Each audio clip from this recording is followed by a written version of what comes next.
bluesy and jammy as I kind of evolved more into that. Okay, cool. thing. So then you decided to move back at some point? Yeah. Yeah, we're getting a little tired of the whole LA music scene, and all our family's out this way. My husband's family's out this way, and we decided to start our own family. So moved back here and took a few years off, and had 2 little girls. Oh, okay. Yeah. And now I'm back to music. Yeah. My youngest just started kindergarten, so I'm back to really putting some definite time into music now. Yeah. Again. Yeah, I can relate to that very much. Same type of thing. When we were talking prior to the show that music, being a musician, you don't choose to do it; it chooses you pretty much, because you can't get it out of your head, and you have to play it, and it's one of those things that you can teach it, but if you have an internal passion for it, it's kind of different. I don't know. I can't explain it. Music education is very important, and a lot of people, a lot of kids end up dropping out of music, but folks, it's definitely, you have to have a passion for it, and you definitely have to decide that you want to live a Spartan existence, I think. Because you definitely don't choose it for the money type of deal. That's right. Yeah. Anyway, so I'll leave it up to you as what you want to play for us next. Is there anything, like, if you were to go back into the vault, I like to, anything from back in the earlier days that maybe that you wanted to play for us, that would give us the musical history of Patti Spadaro. I'll play one of the first songs I wrote. Cool. This is an old one. This is called Time Enough.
Cool.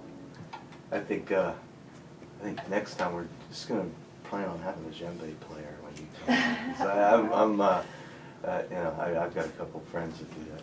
But yeah, that I can hear some Grateful Dead influences there. You know, if you're into that kind of music, and it's all upbeat. You know, like definitely. You know, I tend to write songs that are like kind of more, I don't know, introspective and maybe a downer, you know, kind of things. But yeah, you can definitely dance to all that, you know, which is. Well, I have some slower, moodier ones too, but I like to get introspective. But I kind of like to keep it positive. I want to, like the Dead. I love you know, how everybody get these 50,000 strangers and they're all sitting milling about and sitting in their seats, and the music starts and all of a sudden everybody's up and dancing and smiling at each other and hanging out, having a good time.